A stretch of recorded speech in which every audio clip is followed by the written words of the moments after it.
Hi, hello, welcome. My name is Blake. Today I'm bringing you my June and July wrap up. I am always super busy in the months of June and July, especially with work. That's our busiest time of the year. So I'm never able to read as much as I want to in those months. But I did manage to complete 6 books. And I had 3 DNFs as well, but I'm not going to be talking about those DNFs today. I'm saving those for a video at the end of the year. So I'm only going to go over the 6 that I completed. And I'm going to go in the order from the ones I liked the least to the one I liked the most. And my cats are playing in the background. My kitten has a lot of energy today, so he is causing a ruckus around the house. So if you hear him, I apologize. Up first here, I have Don't Let the Forest In by C.G. Drews. And I was really in the mood for a forest horror. Every year I kind of get in this mood where I'm ready for spooky season early, and I always want to read something a little spooky in the summertime. And I thought this book was going to be a 5-star read. Unfortunately, it was not. I really did not enjoy this book. In this book, we follow Andrew, and he's at this boarding school, and he's starting a new semester. He's been gone for summer break. And before the last break ended, he wrote a love letter to his roommate, Thomas. And he hasn't heard back from Thomas. Thomas has not said anything. His sister is acting weird. And the forest around the campus seems to be getting closer by the day, and there are monsters within this forest. This book was very purple in the prose. It was very angsty, very overdramatic, very over the top. And I really did not enjoy that. And within the story, we have a lot of creepy descriptions, a lot of body horror, ribs poking out, vines growing out of people, that sort of like plant horror. And I did enjoy that aspect to start with, but I feel like this book was just saying a whole lot of nothing. So it felt really repetitive, hearing their thoughts. The characters felt really dense and really dumb. It was just like, why can't these characters communicate? And I was really unhappy with like the reveal at the end.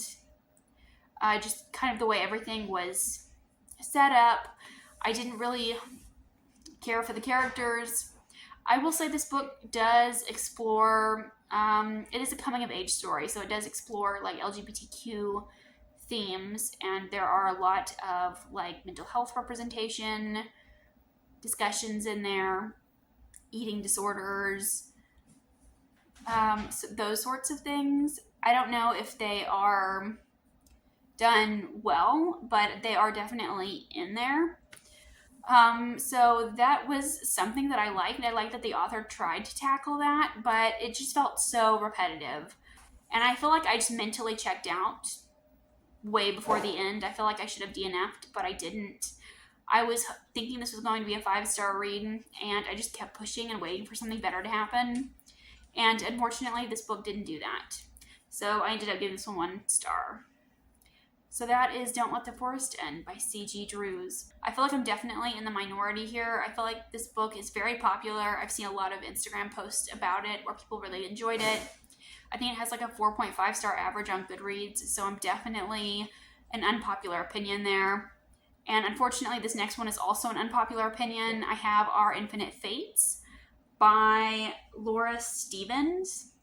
So in this book, we have 2 characters that are destined to love each other in every lifetime, but also destined to kill one another in every lifetime. And that was really all I knew about this book going in. I'd been seeing a ton of posts about it online, and I was just ready to eat this book up. It sounds like something I love. I would love the star-crossed lovers trope. I love a tragedy. I was seated, fully ready to read this one. And unfortunately, this one also is a letdown. I feel like I was into it in the beginning. Like I liked the idea and the setup, but then as the story progressed, I just kind of lost my attention. So we have 2 timelines. We have modern day, and then we had the past timeline where we see these characters interacting with each other in past lives. And I feel like the flashback chapters didn't add anything to the story. Like, I never felt the connection between these characters. I feel like I didn't understand who these characters were as individuals, and I didn't understand who they were in this relationship. And the story is trying to sell me on this great love, on this epic romance, and I feel like it wasn't there. And I feel like with a story like this, you have to at least sell me on the characters. I have to be rooting for something. But I didn't understand why they loved each other. And I was like increasingly frustrated as I read, because I was like, why are you making excuses for this person? It seems like you don't really even know them. They also have, or one of the characters also has amnesia about everything that's happened in the previous lives. Or they have forgotten most aspects of their previous lives. So I found that rather frustrating. The fantasy elements were very minimal, and I was not expecting that. I was expecting it to be more fantasy heavy, because it was labeled as fantasy. And I gave that one 2 stars. And after my first attempt at reading a forest horror, I wanted to go back and find another one, find a better one. And I did successfully do that, but I still didn't love it as much as I wanted to. And that is Your Blood, My Bones by Kelly Andrews. I ended up giving this one 2.5 stars. So in this book, we follow our main character, Wyatt, and growing up, her father was part of this cult, and she would stay every summer at this country home, and she would hang out with these young boys that also came to this estate. And now that she's older, her father has passed away, and this estate has become hers. And she decides that she's going to burn this place to the ground because she hates it. But before she does, she decides she's going to do one final walkthrough, and she discovers Peter, her childhood friend, chained in the basement. And he's been here for years, allegedly. And she's like, what's going on here? Why are you chained in the basement? How have you been alive this long? And like, I was really interested in the setup. The setup was great.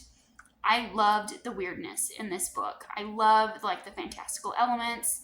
It felt dark. It felt creepy. It was very atmospheric. It was like a great summer horror. And I would definitely want to read something else by this author in the future, because I feel like she definitely got the atmosphere right. I'm trying to think about how to talk about this book without giving away spoilers, because I feel like the synopsis of this book gives away way too much information. I would recommend going in without having read too much of the synopsis.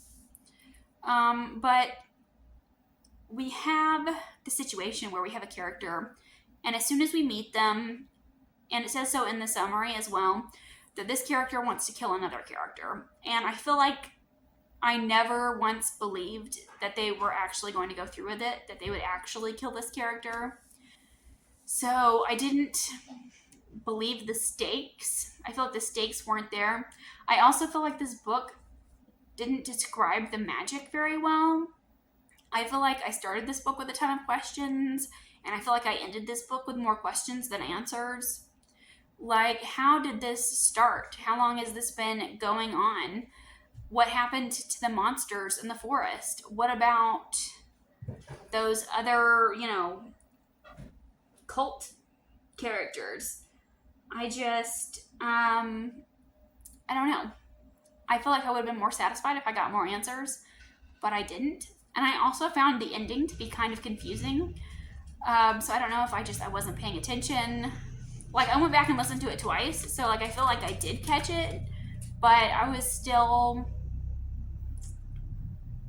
confused. And then we had a character, something like traumatic happens, and I feel like the character just like moves on with their life, like it's not a big deal, and I feel like it should have been. And this one was also angsty and dramatic and repetitive, but not in the way that the other one was. I can't help but to compare them because I read them almost back to back. But I feel like the prose of Don't Let the Forest In was really heavy-handed, and I feel like the prose in this book wasn't quite so heavy. So I would recommend, if you are looking for an atmospheric, spooky summer read. I did end up giving this one 2.5 stars. Next, I have Slaying the Shadow Prince by Helen Schurer. And this is an adult fantasy romance. And we follow Drew, who is a ranger, and she's determined to protect the kingdom from the shadow wraiths that have taken over.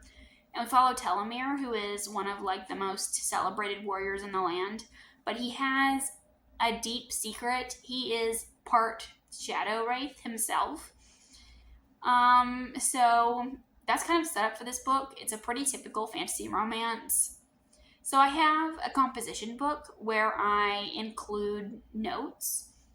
And I guess it's kind of like a bullet journal, but I don't have like any drawings or pictures in it or anything like that. So it's pretty generic. But I just go through and do like a bullet point of my thoughts while I'm reading a book or once I've finished it. And unfortunately, I was so unhelpful because I only had one note for this book. And I wrote just fine. That is the only thing I wrote about this book. So I really had to like think about what I did and didn't like about it. It was a very standard and generic fantasy romance. It wasn't really anything new, I would say. If you're a fan of Azrael from the Sarah J. Maas books, definitely give this one a go. I did like the banter and the dialogue between the characters. I thought it was fun. It was a really quick read. I read it in one sitting. I mean, I listened to the audio in one sitting. I didn't physically read this one. I listened to the audio. But yeah, I don't know. I feel like in the second half, things kind of slowed down. I was less interested in the romance. It felt very insta connection, insta lovey. I do wish that there had been some more build up to the actual romance. But yeah, it was fine. I feel like it's not a very memorable book for me. I ended up giving it 3 stars though. Up next, I have The Night Ends in Fire by K.X. Song. And in this book, we follow Malin, and this is a Mulan retelling. We have Malin, who is going to be married off to a wealthy man, and she runs away from her father and this man that she's supposed to marry because they are both very abusive. So she runs away and joins the army to escape her life.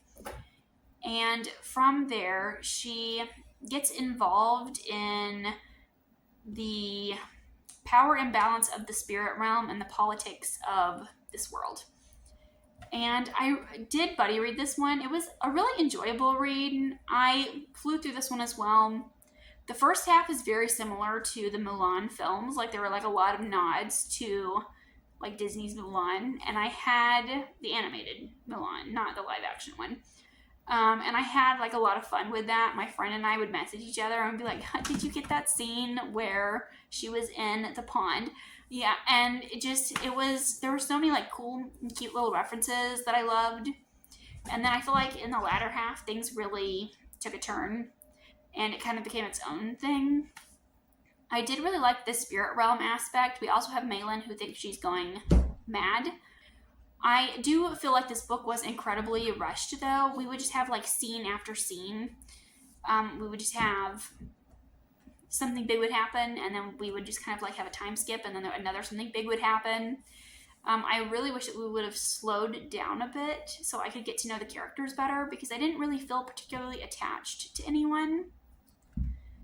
And there was a love triangle that felt very forced and unneeded that was kind of introduced in the second half of the book.